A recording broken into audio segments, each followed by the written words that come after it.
Hello, welcome to episode 2 of the Third Rail podcast with Adam and Owen. We'd like to thank everyone who gave us a chance with episode 1, and even more so, appreciative of everyone for coming back for more. If you're listening to this, I guess you like something about episode 1. If you haven't listened to episode 1, maybe give that a listen after this. We got 2 meteor topics today.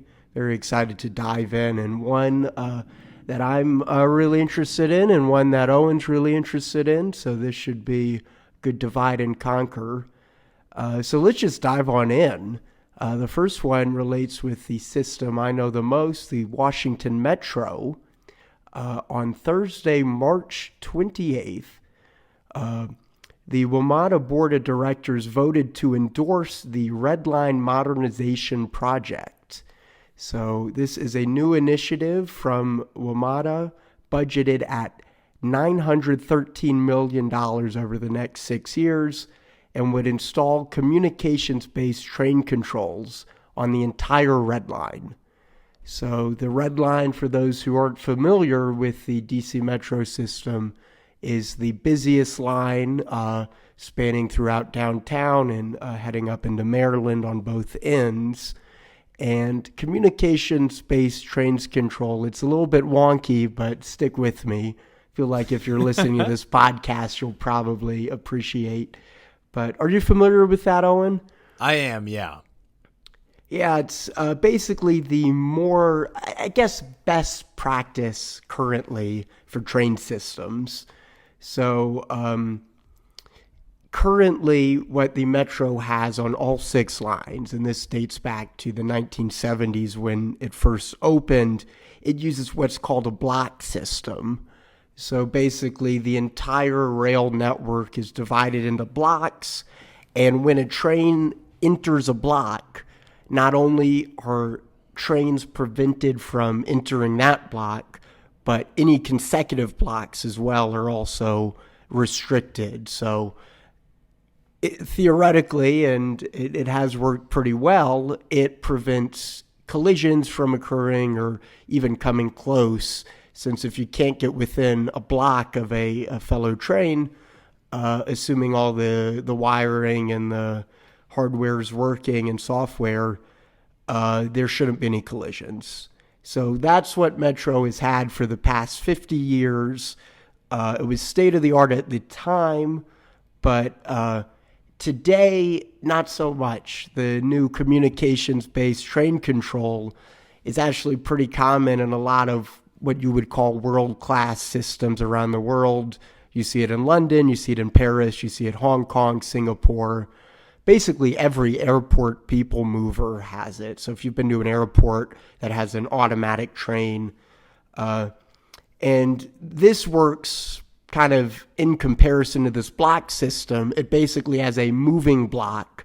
So it measures the distance from the train itself, and basically, regardless of where it is relative to the track, it keeps trains at a certain fixed distance away at minimum.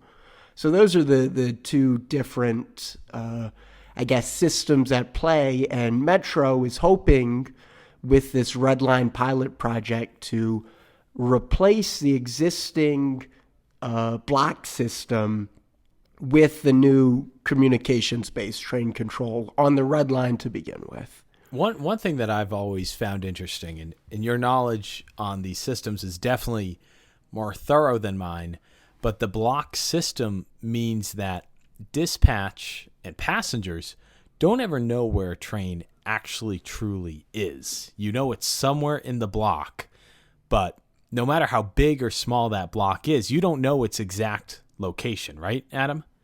Yeah, that is correct, and it could sometimes, it usually works pretty well. The system is designed with extra redundancies, the extra margin of blocks on each end, but kind of the downside of that is you're correct that it's somewhat fuzzy.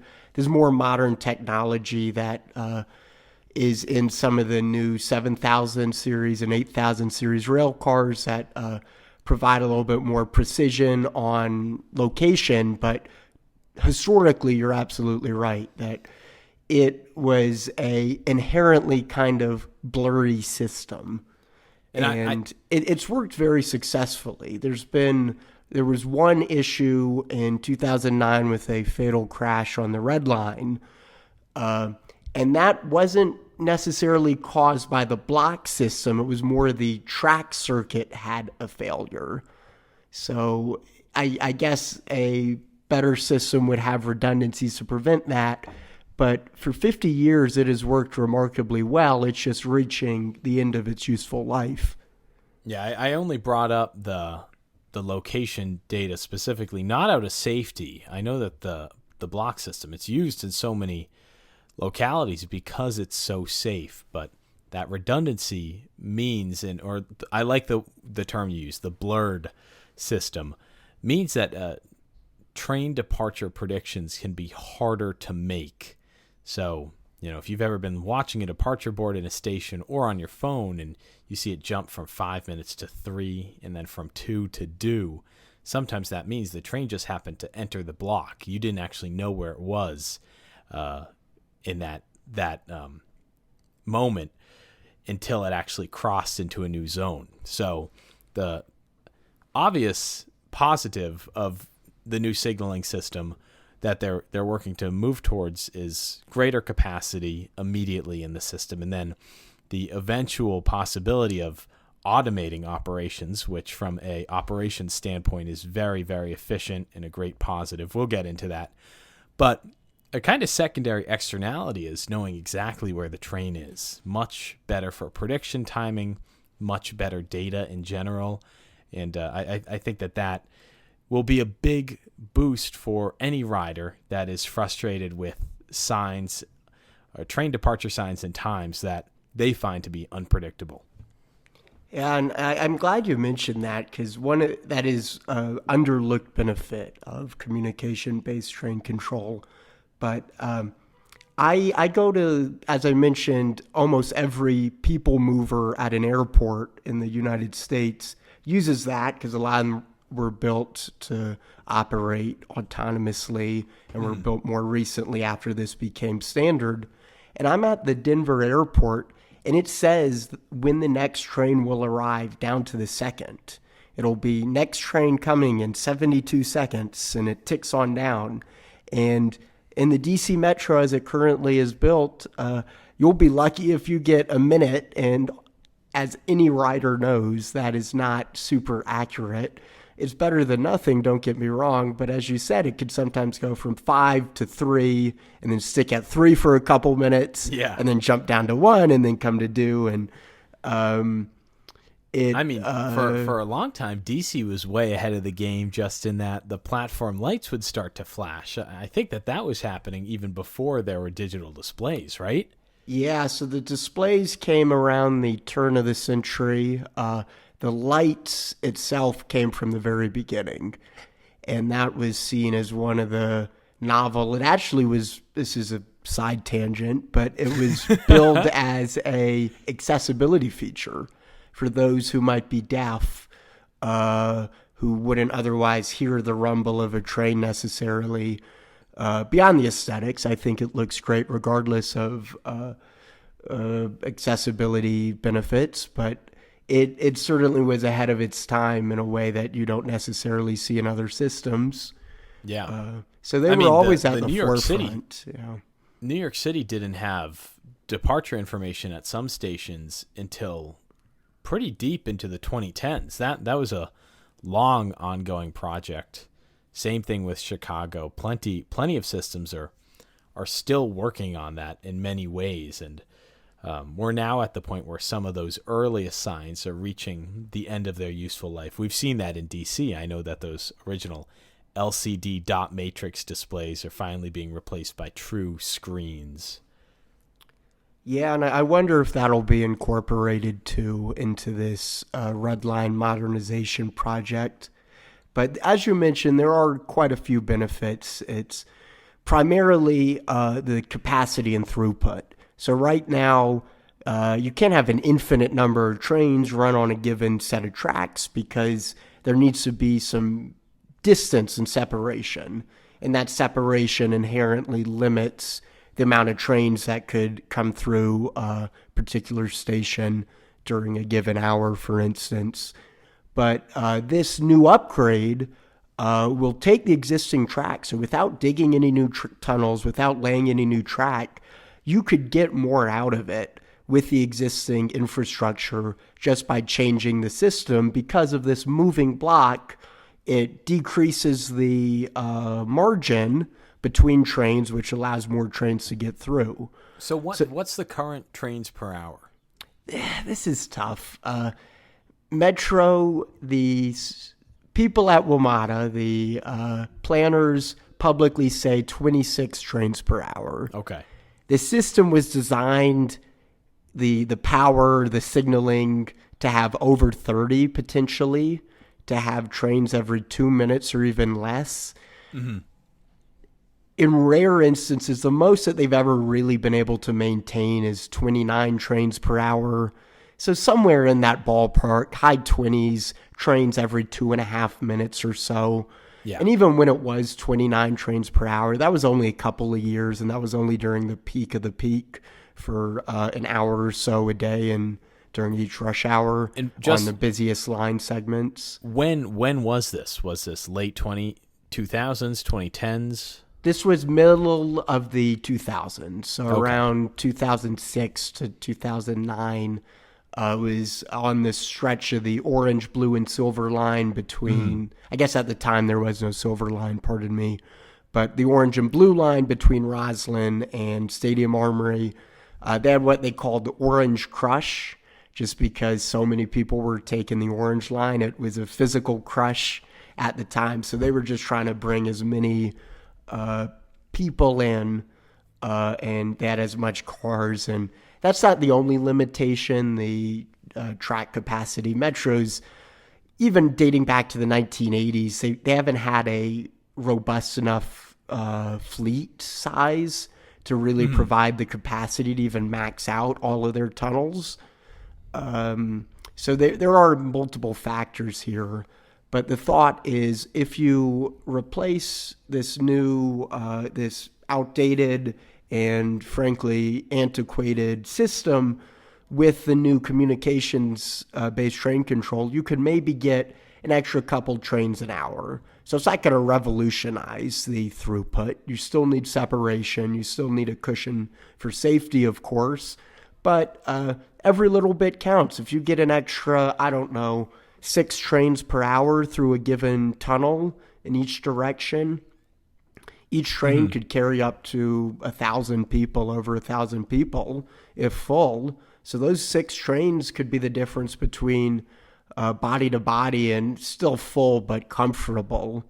So that could be huge, and it's a lot cheaper than digging a new line, which would be the other alternative here. And I mean, we drink the Kool-Aid and read the data, and we know more frequent service does also naturally boost ridership. It's a self-fulfilling prophecy. So Yeah, I think absolutely. it's an exciting investment. I want to play devil's advocate here for a second, right? Because this is planned for the Red Line in D.C.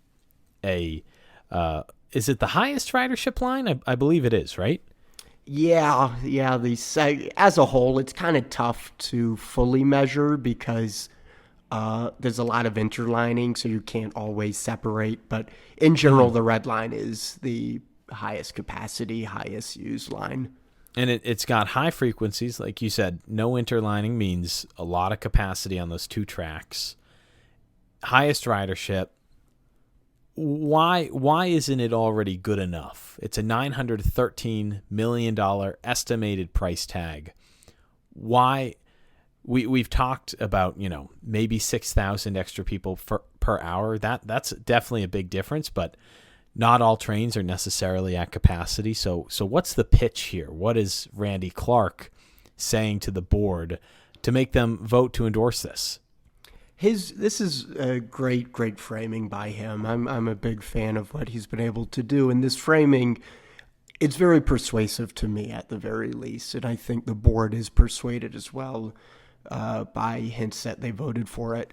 But he took the board. He took a couple of the board members late last year down into the tunnels to see the signaling rooms. And it looks like the 1960s computers, because frankly it is. Some of these rooms have not been updated since the 1960s. It looks like one of those big IBMs that you'd see powering the Apollo program with physical wires and big blocky computer hardware with like physical switches and whatnot. And it works, but it's expiring and the parts are hard to come by and it needs modernization. So the framing he used, he compared it to buying a new refrigerator. And you have an option. If your refrigerator's at the end of its life and you're gonna need a new one, you could either buy a comparable model to what you have and what you're used to, or if you're gonna need a new refrigerator, why not buy the one with the cool new spout in it and the sensors and all the bells and whistles that not only is a replacement, it modernizes it to the latest standard. One of those Samsung ones with a screen that shows you ads? Exactly. Well, maybe not that part, but there's all these features that if you're going to have to go and replace this system anyway, for a little bit more, why not upgrade it to provide more functionality? That's the framing that he provided. And at least to me, that's pretty persuasive. Yeah, I agree. And there's more than just capacity too. It'll be cheaper to maintain. As I mentioned, the old system, a lot of the companies that made those parts just don't exist anymore. They're defunct, or maybe there's only one supplier left, so you're kind of at the whims of a monopoly. It's more energy efficient, safer, more reliable, as you mentioned. You could have trains arrive and leave on the dot rather than maybe some springiness in the headways and timetables. It's cheaper to operate too. We'll get into this in a minute, but it does open the door for potentially driverless operations, and that's one of the biggest costs for any transit system, but WMATA especially. I don't know. I personally am pretty strongly convinced here. I do have some skepticism. We'll get into that. But how about you? Are you thinking this is a good investment? Yeah, I definitely do. I wanted to play devil's advocate for a moment because I think it's, especially in a moment right now where costs in a lot of transit projects, and we'll talk about this later, are out of control in many ways. It's important to take a serious look at like what is the spending for and what are the benefits. And I think anyone trying to pitch these sort of projects could do themselves a favor and always consider that. I called Randy Clark my favorite bureaucrat in the country last episode. He's done a very effective job at selling this program, but he's still going to face people who question it. And I think this is a good natural segue into the labor cost aspect. There are a lot of natural opponents to this program because it does open the door to automation. So you need to find a way to win them over. And I'm sure you've got very strong opinions on this. I think you should never oppose something just because there's the possibility that it could unlock job displacement, but you do have to be careful and prepared for those questions. So what has Randy said about that so far? Yeah, I think the labor has been a very interesting wrinkle to this. The Amalgamated Transit Union Chapter 689, which is a trade union representing over 8,000 employees at WMATA, both bus and rail, they have come out strongly against this proposal for the reasons you mentioned. This doesn't necessarily require the elimination of jobs, but this new upgrade potentially could lead to some driverless trains in the future, which would make it easier to eliminate positions. Raymond Jackson, he's the president of ATU, 689. He wrote a letter to the board members ahead of the vote, urging them to reject the initiative and focus on running more service and addressing an existing maintenance backlog. To me, I don't know. I read the whole letter. There's some parts I agree with. There's some parts I don't. But if I'm Metro, if I'm the board, if I'm Randy Clark, I would kind of retort that this is allowing them to run more service, and this is addressing maintenance backlogs. There's been signaling concerns for years and years, and this is one of the biggest components in the maintenance. It was interesting at the meeting where they voted for this. Several dozen members of the union protested out front of the headquarters for WMATA, and they also, several of them provided public comment. In the board meetings, they have public comment periods, and they basically provided similar explanation.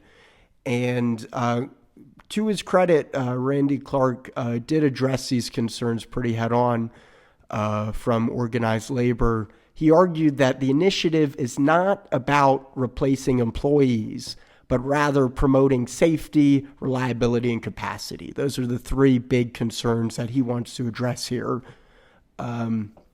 He mentioned that employees, too, could be retooled to be train attendants or maybe serve other security or operational functions. So he made it clear that, at least at the moment, first of all, this, even if it were approved, which it were, and funded, which it's currently undergoing funding, the funding process, it still would be close to a decade before this is fully rolled out. And that's just on one of the 6 lines. So this is a long period. So he's not trying to get ahead of himself about the labor. But he said at the moment, there's no plans to downsize the workforce. That's, I mean, it makes sense to me, and I do take him at his word. I struggle with this, because of course I'm very pro-transit, so I would like to see all transit systems automated. That can be, because the gains and efficiencies in how they move people are so incredibly worth it that these benefits absolutely outweigh the costs, even if that includes the elimination of certain members of the workforce. And, it can be dangerous to say, but sometimes these public sector unions can get in the way of progress. For example, I'm sure we agree the New York City Transit Union wants 2-man operation on every subway train. No other system in the country does it. They claim it's a safety thing, but it's really a jobs program. And I don't hate jobs programs necessarily, but that adds to a cost of an already bloated system that costs too much to operate. And it's kind of ridiculous. And so I definitely, it's very hard for me to turn in one direction and say, like, yes, for transit, I think automation is the direction we should be looking in. But then also at the same time, be very worried in the broader sense of the economy about coming automation from AI or further automation of manufacturing. So I kind of struggle to reconcile my views there. But in this specific case, I definitely believe that we shouldn't stop progress for the millions of people that ride this system, because we fear what it might do to the good jobs. I will say these are good jobs: train operation, driving the buses for the Metro, which, one day, should driverless cars come far enough along, we may reach the point where buses can operate themselves as well, and that will be a whole nother conversation. But I think that these future fears are a bad reason to not invest in the system. Well, WMATA has struggled with operating costs. At this point, they aren't even close to halfway, 50% fare box recovery. It's around 20, 25, 30% at the moment. and about 70% of WMATA costs come from labor. Granted, that combines buses and rail, and buses are actually more labor intensive per passenger than rail, and that includes maintenance and track workers and overhead and suits at the headquarters. Can I just jump in real quick? Yeah. What was the fare box recovery ratio pre-COVID? Pre-COVID, Metro's best was around 50, 60%. Okay. At its peak, which was around 2007, 2008, the rail system actually managed to mostly pay for itself. Wow. The bus system never really did. So when you combined it, it was around 70%. And I know that you're a native of the area. Is the bus issue more just higher operating costs per vehicle, or has fare evasion just long been an issue in the bus system? Fare evasion was honestly pretty minimal prior to COVID. It wasn't perfect by any means, but I feel like COVID really just broke a lot of things. We touched on this last episode too with the BART system. But part of it is it's more expensive to operate buses. I'm not in capital costs, but when you're finally operating them, fuel was always been more expensive than electricity in the DC area. And a lot of the buses serve routes that just inherently don't have as much patronage. It's important to a handful of people, but it's not always full on a lot of those routes, which is what buses are for. They're for routes that maybe can't support a rail line, but it means you get less revenue coming in while still having decently high cost, especially when a bus, regardless of how many people are in it, is going to have a driver and going to have to burn, get like 6 miles a gallon or whatever those big buses get. So it's always been tough. Part of this red line modernization initiative would include platform screen doors. So that is not at every station on the red line. In this initial, I guess, phase, they're proposing 20 of the 27 stations. So basically all but the furthest 4 on the west end and the furthest east on the east end. Is that a cost savings thing? Or? I'm kind of curious because I don't know. I think it makes sense because there's pocket tracks at beyond Silver Spring and beyond Grosvenor, which would be the end of the platform screen doors. So I wonder if it's a cost thing. I wonder if they think, these are more important for the core of the system, that platforms are thinner and get more crowded. Interesting. I don't know, though, because they honestly, Metro, from anything I've read, and I've combed through a lot of documentation, WMATA hasn't provided much justification for why it's only 20 out of 27. If any listeners happen to know, we'd love to hear in the comments. But it's curious, but platform screen doors, for those who aren't familiar, it's kind of like elevator doors, where the doors remain closed and only open when the train is right there. So then there's no gap. You can't fall onto the tracks. It'll allow for faster operations because trains are able to accelerate and decelerate quicker into and out of the stations. And ideally, it limits track fires. People don't talk about this as much, but the Metro is kind of a running bit that it was always on fire. And it's gotten better, but unfortunately, it's still not perfect. Oftentimes, it's because people throw newspapers or trash onto the tracks, and it hits the third rail and ignites. Or something like that causes a delay. And this is terrible to think about, but delays are often caused by trespassers on the tracks who intend to kill themselves. And the platform screen doors ideally would limit both the litter on the tracks and also unauthorized people accessing the tracks too. So in terms of safety and operations, those are crucial. And again, you look at the best practices around the world, all new lines have platform screen doors. You look at pretty much every airport people mover. If you go to the airport, all those systems have the same thing for the same reasons. It allows safer operations. It allows quicker and more efficient and reliable operations. It's certainly, like you said, international best practice, and I think would do a lot for delays and for these commuters.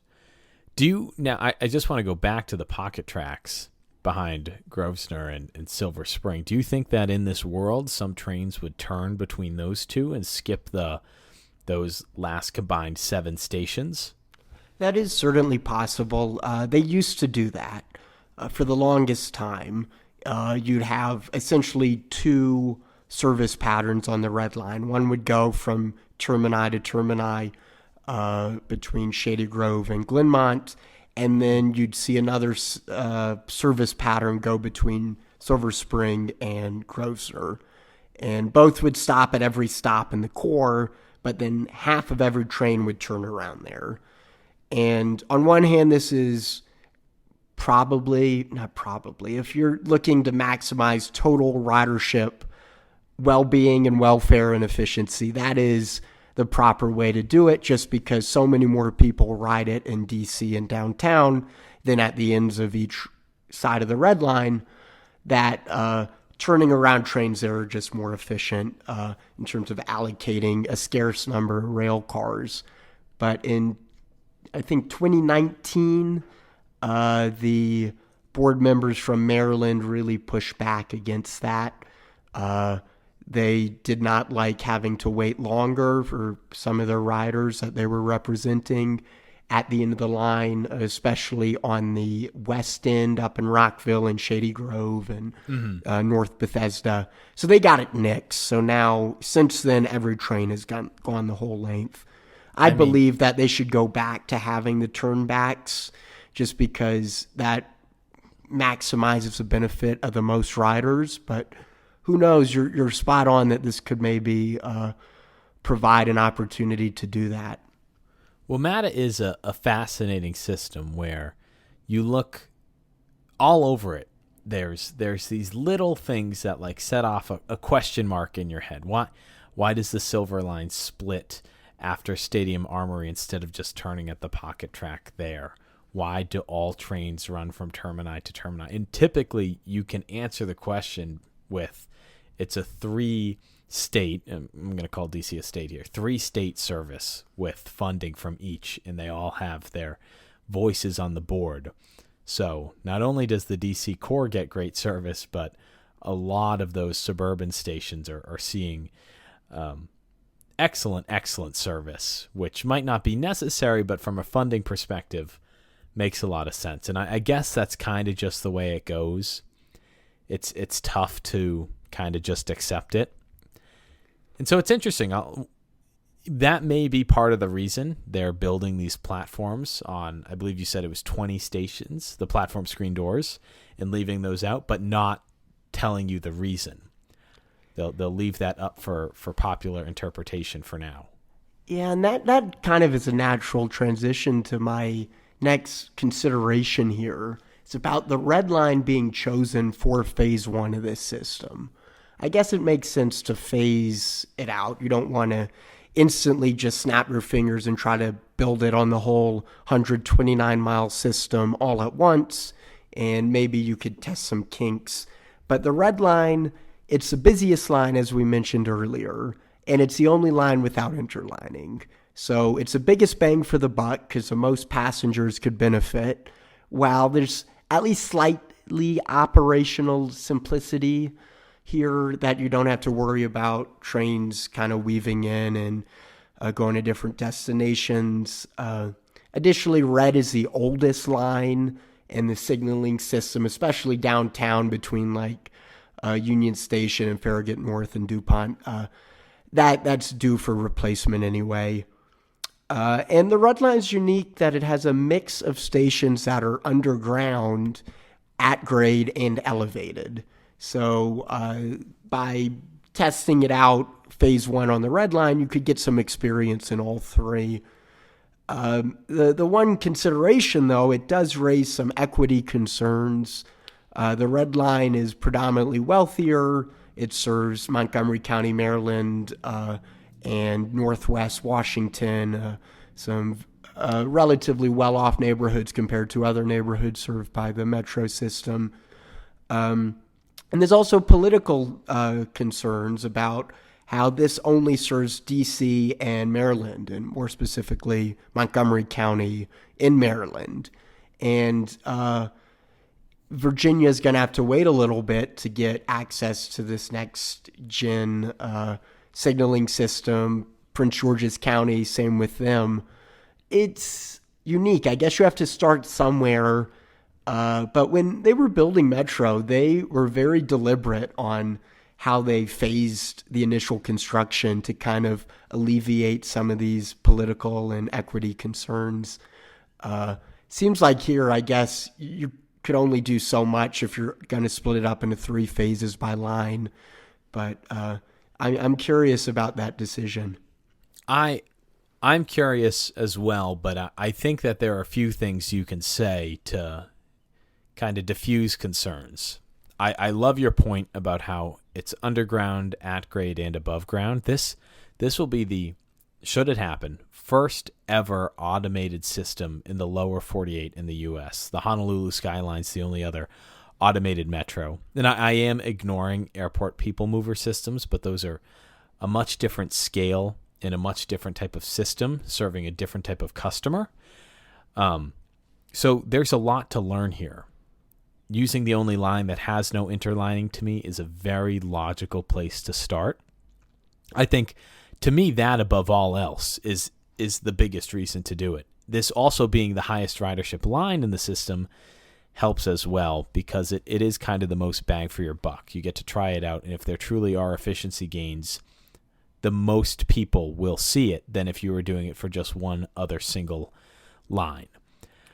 I also think that if you're Randy Clark, you can make an argument saying that should this happen and you decide to keep service levels the same, so trains will still come as frequently as they have before, but you're not going to improve it, there will be improved reliability, and that will require less trains per hour. Those trains then could be deployed onto other tracks, blue, orange, silver, yellow, green, and maybe increase service elsewhere. Or if there's less maintenance happening on the red line, they pour all this money into it to revitalize the signaling system. That frees up opportunity and man hours to do maintenance work on these other lines. So while I think that there's definitely a pitch that needs to be made, there are benefits for the greater system when the red line is automated. You framed it perfectly, and honestly, Randy has used similar logic about we could either operate the same amount of service and just reallocate rail cars, or we could use the same number of rail cars and get more service. Mm-hmm. And same thing with the amount of funding available. And that's the framing he's used. And I think that's a great approach. I think a lot of people are persuaded by efforts to save some money, be more efficient, be more cost effective. And I think that's the best tact. And for what it's worth, he's been really leaning heavy into it. It's the way this is set up. I know this might be a little too technical, but I feel like if you're listening to this podcast, you'd appreciate it. There's a scale of how automated a particular system is, and it's called the GOA scale. So I think grade of automation is what that stands for. And currently, Metro's at GOA 2, and it goes from 0 to 4. A 2 would be automatic stopping and traveling, but still requiring an operator for particular circumstances. Oftentimes, a GOA 2 would require an operator to open and close platform doors.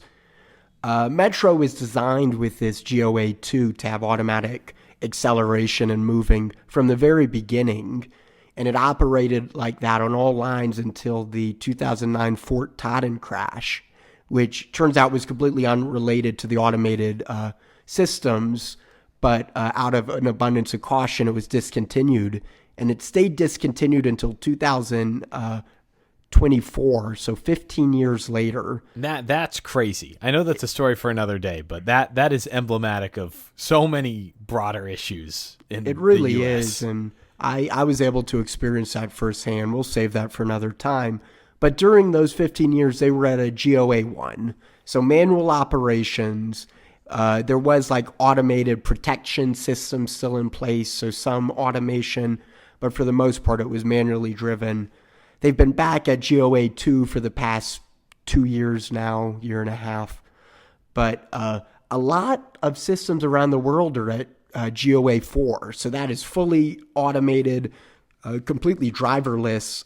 Coming to mind, you mentioned Honolulu, which just opened, was built to those specifications. Vancouver, Canada has a great system. Singapore, Dubai, Doha, Copenhagen as well was built system. like that. One of 3 systems to work 24/7, in part due to the cost savings of a driverless system. A couple of the Paris lines were retrofitted to have that. With this Red Line pilot, if the communication-based train control and the platform screen doors are implemented, it has a potential to be a GOA 4 system, which would be the first in the U.S. To be retrofitted. So obviously you mentioned Hawaii, but that was built from the ground up. You have a lot of these airport people movers as well, or GOA 4. 70% of Metro's cost is labor. This would allow for fiscal streamlining. It would be safer, quicker, more reliable, more efficient. It would be a huge gain to fully be driverless. I do feel compelled to note it would not be the first automated metro system in DC, because the lawmakers of the U.S. already ride on an automated metro system between the Capitol and their various office buildings. So that is right. On the Capitol Senate subway side, the Senate side is automated. The House side has a driver, has a conductor. But yeah, you're right. It is kind of ironic. It's another good metaphor for where we're at. I agree. And well, speaking of the federal government, Randy Clark has mentioned that he seeks to apply for a federal core capacity grant. So that's one of the types of grants offered by the Federal Transit Administration for systems where they will pay up to possibly 60% of capital costs, assuming a match from local jurisdictions. And Randy Clark has said this would be a first. Usually these core capacity grants are new lines or new entrances or something of that nature. But to retrofit an existing line with technology to provide more throughput, it's unique. But the way Randy and the rest of the board have talked about this, they think this is a slam dunk to receive one of these grants. They think that they could provide more throughput at a comparatively cheaper cost. The requests are going to be submitted in May, so we'll find out very soon if it gets, I guess we might not find out soon if it gets granted, but we'll see at least a proposal there. This kind of replaces, I don't know if you remember from a couple years back, the big thing in DC Metro was the Bloop, the Blue Line Loop. How could I which forget? would have built a new line throughout downtown and serve some new communities like Georgetown and National Harbor. I never hated that proposal. I did. I've written I know at you length did. and spoken at length. It wasn't a great proposal. It was flawed. And I think Randy kind of agreed with me because since coming in, that project was really started by his predecessor, Wiedefeld. And when Randy came in, he kind of nixed it silently, just kind of starved it to death. And this is kind of the replacement for that. He looks at the Bloop, and one of the big benefits is that it'll provide more capacity and throughput through downtown and relieve congestion on the Blue, Orange, Silver line. Mm-hmm. And he thinks that this is a better approach. And if the federal government agrees and says we could provide similar gains, maybe not as much gains as the Blue Line loop would provide, but we could provide some for a much cheaper cost. This is worth investing in with the federal government. So I'm curious. I'm going to see if that gets a grant as anticipated. I don't know if you think that's a good approach or not. Well, I think it's a good approach maybe for a different reason. This is another broad topic for another day, but one of the big flaws in how we fund transportation in this country is that our federal government is happy to dole out money for capital expenditures, but not operating expenditures. That typically falls to the states and the cities, which can make it really hard to operate these systems, especially in a post-COVID world where labor is more expensive and fare box recovery is down. And this kind of flips that on its head, where we're not fixing the core problem, but this capital expenditure will make the system, theoretically, if they move to full automation, much cheaper to operate and could make the service far more sustainable. So I will be keeping a close eye on that, because should other systems follow this path, if this is successful, it could make public transportation, especially rail transportation, much more sustainable in some of our big cities in the country. And I don't want to dive too much into the politics of it, but when you have a guy like Secretary Duffy leading the Department of Transportation, he's spoken at length about how transit systems in particular need to cut costs, need to lower operating costs. This could be a good pet project or demonstration project to show that maybe transit could be operated more efficiently and with cheaper operating costs. I don't know if that's something that would be super persuasive, but I could see an argument there. Yeah, I again think it's really tricky to talk about the jobs aspect, and it makes this a very hot topic. But I will be following that grant application pretty closely, especially with this administration, like you said. Yeah, and I know we've been talking about this for close to 45 minutes at this point, but two last thoughts here before we move on. Some disruption during installation. I know temporary pain is often needed for long-term gain, but both ends of the red line have dealt with disruptions over the past couple years. You see the Silver Spring end was closed for the entire summer 2 summers ago. That's Purple Line, right? To construct the Purple Line new entrance, and they did other track work while it was closed. And then this upcoming summer, they're closing 4 stations on the other end, on the west end of the red line, between Bethesda and I guess North Bethesda, to also construct Purple Line and do some other construction there. So the Red Line riders have had to deal with a lot of disruption. This will add a little bit more. It's not ideal, but I'm hopeful that they could maybe do this quickly, do it overnight, do it on weekends. The platform screen doors are probably going to have to require station closures for at least a handful of time. That's actual capital construction there. Yeah. And then the last thing is aesthetic concerns. The Metrorail has always prided itself on the monumental, brutalist design. Platform screen doors have the potential to kind of disrupt that vision. It's an iconic design aesthetic, and it's consistent across all 98 stations across 3 states and 10 different county-level jurisdictions. Not saying it's impossible. What comes to mind is the canopies that Metro built. A lot of people don't know this, but those weren't original to the system. They were built almost 25, 30 years after the system. Mm-hmm. But they were designed thoughtfully and integrated thoughtfully in a way that people wouldn't even notice, that fits in really well with the brutalism. So those are my thoughts there. I guess teeing up the final kicking point here is this a right approach for transit systems?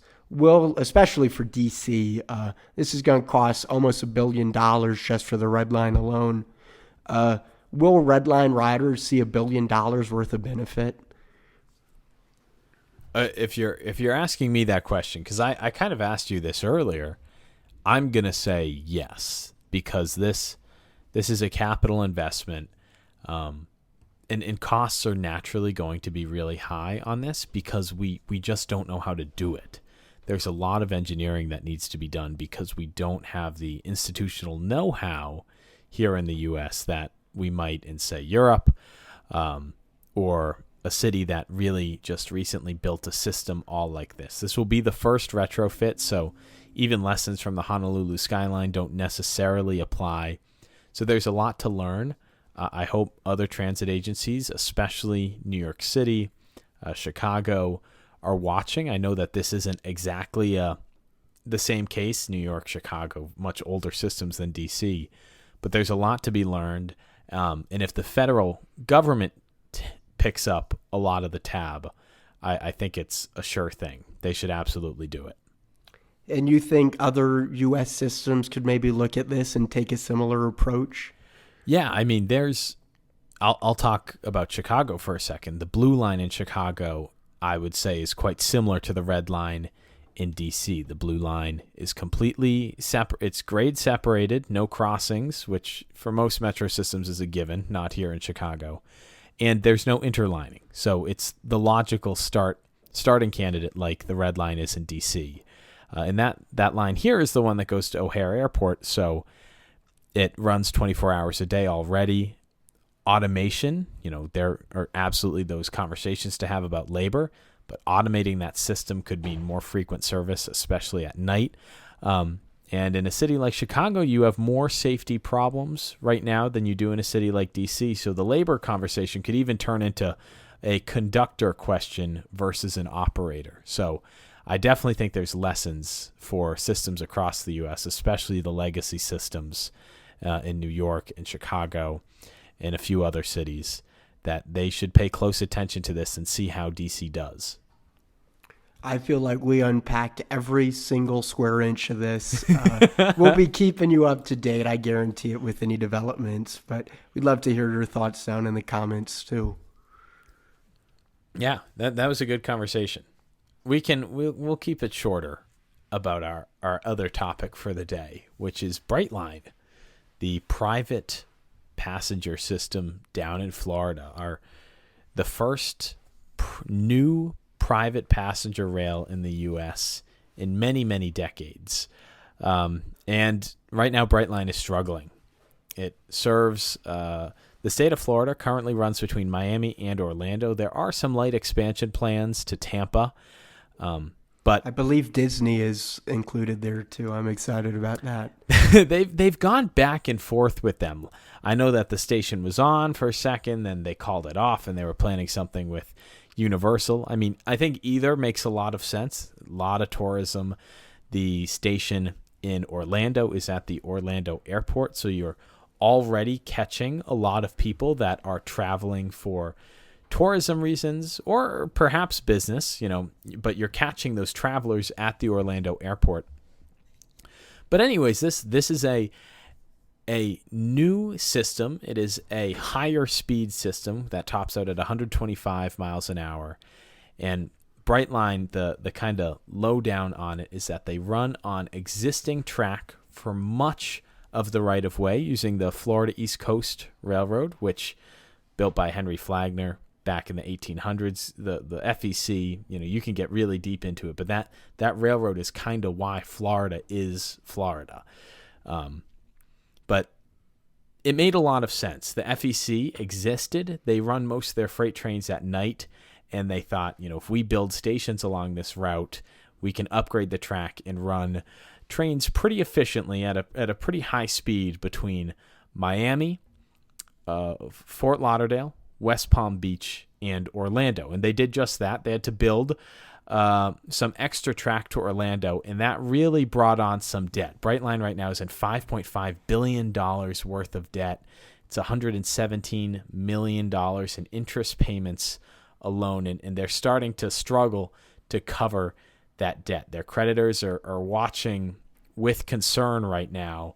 The railroad's looking to raise some more equity from investors. They've reached an agreement with bondholders to delay payments, but things aren't looking great for the railroad at the current moment. The rise in gas prices have proven to be a little bit of a boon for Brightline. Ridership is hitting all-time highs, but it's a really interesting look at the state of private funding and private infrastructure in the U.S. because, we talk so often about how expensive it is to build things, how sometimes inefficient government-funded projects can be or turn out to be. But I think Brightline is proving that it's pretty difficult to get it done in the private sector too. Adam, do you have any broad thoughts on Brightline's current struggles? Yeah, the key instigator at the moment is we had a report from Bloomberg News, and they shared a paper from the company's auditors. And the auditors stated that, quote, Brightline does not currently have the liquid funds necessary to service its debts and meet other such obligations as they become due. That's like a death sentence when it's coming from the auditors. You're basically saying this company is going to have to default on some of its debt in no uncertain terms there.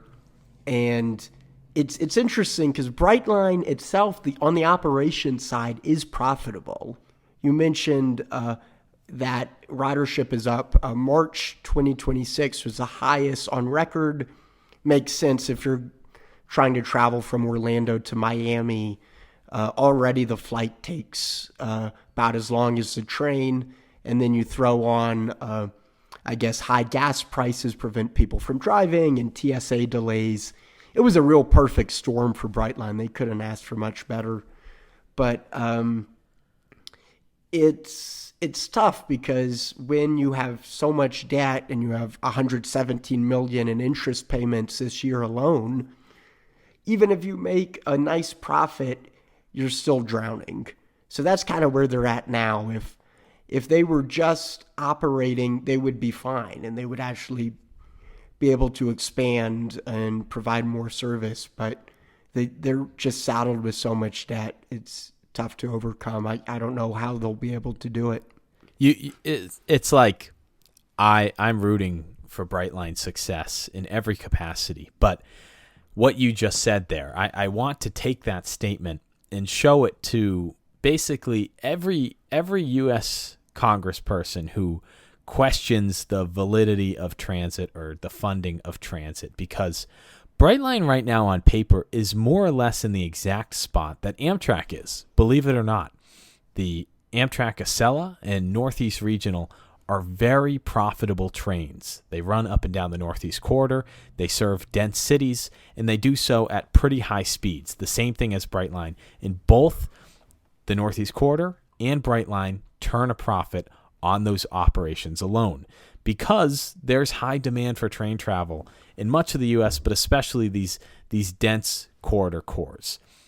But then, just like Brightline, Amtrak gets into trouble with maintenance costs and capital costs. It costs so much money to build the tunnels, the track, the catenary in Amtrak's case, or the new viaducts in Brightline's case to get to Orlando, that it leaves you, in Brightline's case, in a ton of debt, in Amtrak's case, constantly asking for public subsidy that people get frustrated about. But this is just the reality of infrastructure. Highways don't pay for themselves. They require subsidy. If you had to ask me yes or no, should we bail Brightline out? I would say yes. I'd want to see what the terms were for the American taxpayer, because every time someone points to Brightline as an example of a private company performing better than a public company, there are a few things that are worth pointing out. Number one is that the Brightline system is not some novel idea. The state of Florida and the U.S. government has studied high-speed rail or higher-speed rail along the coast of Florida for decades, and Brightline built upon those public studies. This was not some novel idea that had never before been seen. There were studies done that proved that this service was viable. And that was what Brightline was able to build on. So there was absolutely already some public subsidy in the form of these studies and debated projects already having happened. Now, I believe the state of Florida offered very favorable bonds to Brightline. I don't want to get into territory that I don't fully know, but there have definitely been some public subsidies for the railroad. And then another difference I'd like to point out between Brightline and Amtrak is that one of Brightline's money-making models was to own land around the stations that they were constructing. They built Miami Central, that's their station in downtown Miami, and their plan was to kind of turn that into a shopping and retail center in which they can profit on the rent and development around the station. By law, Amtrak is not allowed to operate as a real estate company, which can sometimes be some of the most profitable forms of financialization of transportation. Amtrak isn't allowed to deal in real estate. They can't develop stations and sell the land around them, which, of course, is how many of the transit systems across the U.S. were financed in the first place. Brightline has been doing that. It obviously hasn't been successful enough. And this is a system that has had time, though, too. It does. Yeah. I mean, COVID threw a wrench in some of their plans. So I don't know. I feel like this is less clear cut than the Metro that we were talking about earlier. Because there isn't like it's not like Brightline is yet asking for a public bailout. I think it's a great system. I've personally taken it between Fort Lauderdale and Miami. I loved the experience. The stations were gorgeous, very clean. If you're in business class, every station has a small lounge area. And the business class ticket in my case was only $10 more than coach, so I sprung for it and really enjoyed it. It's all new Siemens Venture cars and Siemens Charger locomotives on both ends of the consist. I think they did a really nice job. I'm not surprised at all that the actual operation of the trains is profitable, but capital costs in this country are out of control, and $5.5 billion of debt is a lot to work with. So they've dug themselves into a pretty deep hole because of those capital expenditures, and well, it's not certainly exactly clear where they go from here. Yeah, that's where I'm at. I'm curious to see if they try to ask for a bailout, if they try to raise more money and find some equity to pay bondholders. I don't know. In Florida, having a rail line is essentially on easy mode because you get all these big cities in a line. It's linear alignment between Miami and Fort Lauderdale up the coast. Like, it's not quite as lucrative, I guess, as the Northeast Corridor, but for within a single state, you can't get much better than that. I'm rooting for them. The service frequency is really impressive too. Like, these are trains that are essentially running close to every hour. I know that frequencies went down a teeny bit once they added Orlando. You know, it's a much longer trip to make, but they're running trains quite often, which just makes Brightline so competitive with the airlines. I broadly just hope whether or not, you know, they survive, they fail, the service continues, because it really is useful for people in the state of Florida. Yeah, I'm rooting for them too. I haven't had the privilege of riding it yet. Kept telling myself I'd wait until the link to Disney World opens, but I guess I might be waiting forever for that one. You may be, especially if they fail. I could see people or the state opting to bail them out and continue the service, but hard to see a system expansion from there. That's true. I guess this could kind of bring us into our more broad topic generally. Like, obviously, Brightline is a good example of this, but for intercity rail, what are the pros and the cons of public versus private ownership and management? Nearly all intercity rail in the U.S., basically since Amtrak was founded, Conrail, has been publicly managed and operated, a lot by the federal government, but you see some states to create intercity rail service as well. And Brightline kind of made waves as the rare privately operated rail service in the U.S. Yeah. I mean, they made waves, and I think it's easy to identify a lot of the pros of what they did, being a privately owned company that requires less input from the communities that they're going to work with. So just inherently less red tape, subject to slightly less regulation. And it kind of boxes them, it insulates them from some criticism about the project. And there has been plenty. Brightline kills many, many Floridian drivers every single year at their grade crossings. These trains can operate at up to 110 miles an hour. I think typically it's 80. And Florida drivers do not seem to obey the flashing lights and gates, which is its own unique problem.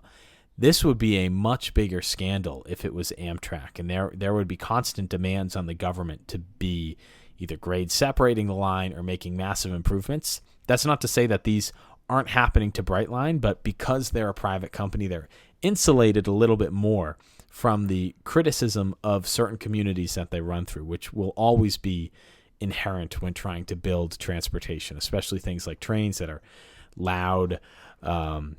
They have their own emissions, even though they're one of the cleanest ways to get around. But if a train is running through your community and not stopping, you typically don't see that much popular support for it. So the private ownership really helped them get the project off the ground, and there are definitely some inherent benefits there. Of course, though, a lot of the benefits to a privately run company versus Amtrak, and maybe this should be a topic on its own, just come from the flaws in the way the government has structured Amtrak. I wrote a paper in college about the legal question of, is Amtrak a private company or are they part of the government? And, this has been battled out in the courts, but broadly, the answer is still not really clear because Amtrak was set up as a private government-funded corporation. And part of that is because the Nixon administration, who created the National Rail Passenger Corporation Act in 1971, wanted Amtrak to fail. They didn't want to face the political consequences for letting the railroads fail, but they didn't want to create a government bureaucracy that they would need to fund indefinitely. And, well, congrats to Richard Nixon. You made an unkillable, inefficient beast that is not set up to run trains well, but has strung along long enough because people love the service that it provides. So I think a lot of the inherent advantages to Brightline could be regulated away by giving Amtrak some more freedom. I already mentioned the real estate issue around stations. By law, states outside of the Northeast Corridor must fund their own service if it is not a long-distance train.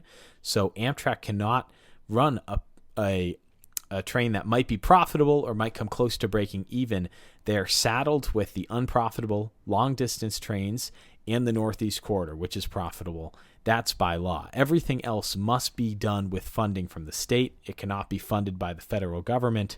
And so the Michigan services, that includes the Wolverine, or service to St. Louis, I think it's the Lincoln service, just got upgraded to 110 miles an hour. All of that must come from state funding. Same with the Northeast Regional Service that dips into Virginia. Very profitable, continues to break records. That funding comes from the state of Virginia. So our rail network is inherently limited by which states are willing to pay a pretty penny to have those trains run. So that is an easy solution in my book, by allowing some federal funding to go towards the operation of trains rather than putting the cost squarely onto individual states. And I think we'd see a lot more service throughout the country if it wasn't just up to the states. But so long as Amtrak is set up in this inefficient manner, Brightline definitely had some operational and structural advantages, but like everything else, the cost of construction has really saddled them with a lot of debt, in this case because they are a private corporation where this might just be government debt that, we'll pay for in the long run, but won't impact the operation of a new project on the day-to-day level. Yeah, to me, the benefits of public ownership and operation, you get financing at a lower rate. Being backed by the government allows bonds at much more favorable rates. There's very limited risk of insolvency there. You could also operate at a loss through public subsidy in a way that a private company might not be able to. And it institutes a mechanism for public oversight. You mentioned how Brightline, you kind of operate under the radar without hearings or public action. Mm-hmm. It's probably a benefit for public agencies that either directly or indirectly through the democratic mechanism and process have a representation from people, and people could see change that they want. So those are the benefits, at least in my mind. Some of the downsides, you often see significant delays from government red tape, mandatory public hearings, environmental review. It's really tough to get a government-operated system up and running. Could be very slow and bureaucratic in a way where Brightline could move fast and break things and build things quickly. Also, this is my soapbox, so please step in if I'm preaching too much. All right. Public projects are way more susceptible to bloated design. Everyone wants their personal bell and whistle onto the project, and when you have a big government agency with a lot of public stakeholders involved, it's a lot easier to get something that might cost a little bit added on than to keep the scope of a project focused. And then what ends up happening is at the end of the project, everyone has their bell and whistle, and it gets so overpriced and overexpensive. You're kind of seeing this in California with the California high-speed rail, with how that's set up, and some of the benefits and drawbacks of having so many stakeholders, and just the lack of a firm will speaking down from above to get the project moving and under budget. I agree with your soapbox more than the first few points, because I think that's a harder problem to solve than the stakeholder problem. I think that, and I have taken a lot of influence from Ezra Klein's book, Abundance, which you can laugh at, that's okay. But I think it's a lot easier to solve the red tape problem than it is to solve the stakeholder problem, where everyone wants a piece of the pie. Yeah, you need some firm leader to keep costs down. And when you have a government project designed and planned by committee, you often just don't have that firm voice in a way that you might with a private company doing it. And this kind of relates to that, and kind of relates to our discussion with Metrorail, so kind of going full circle. But the last real con I could think of is lines are often subject to political pressures that might not align with the best interests of passengers. Mm-hmm. So I don't know, it might make sense. This, again, California high-speed rail is a key punching bag, but it would have made the most sense to have that alignment in the median or right next to I-5. But due to political pressures to serve people in the Central Valley and serve Fresno and communities around there, it was rerouted to a completely new right-of-way. And that dramatically increased costs. They had a set-aside right-of-way that would have allowed tracks to be laid pretty quickly and at a grade-separated place, and they denied that due to political pressure. Looking back at D.C., whether you should have red line trains turn back at Silver Spring and Grosvenor, it makes more sense economically and socially and for the overall welfare to do that. But political pressure in the ends of the red line in Maryland keep them serving that train. And when you have a public agency and a public body operating train service, they might not always do what's best for the passengers. They might, like, coming to mind, you see labor requirements, you see Buy American requirements, you see small business contractors, things like that certain special interests might really push for. At the end of the day, they don't serve the interests of the riding public. So I feel like compared to private ownership, public operation of transit is especially susceptible to those types of influences.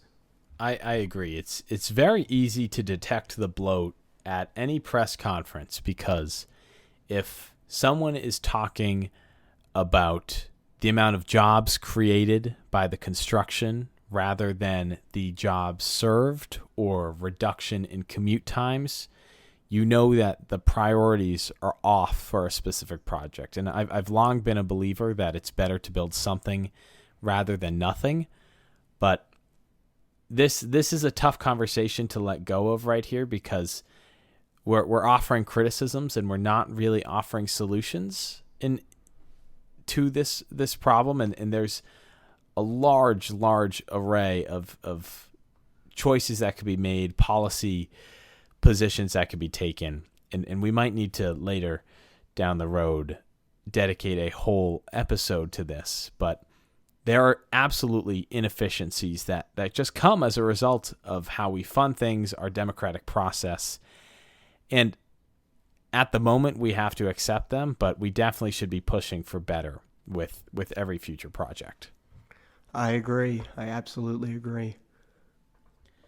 Should we leave it there? I think that's a good closing place.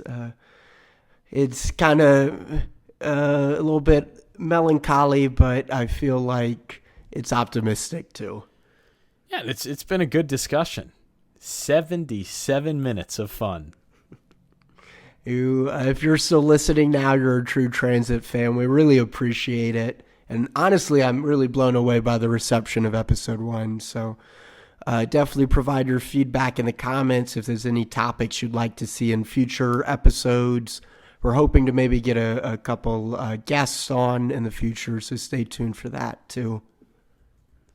All right. Take us away, Adam. Yeah, I guess with that, you just touched the third rail. Still workshopping that tagline, but thanks for listening and stay tuned.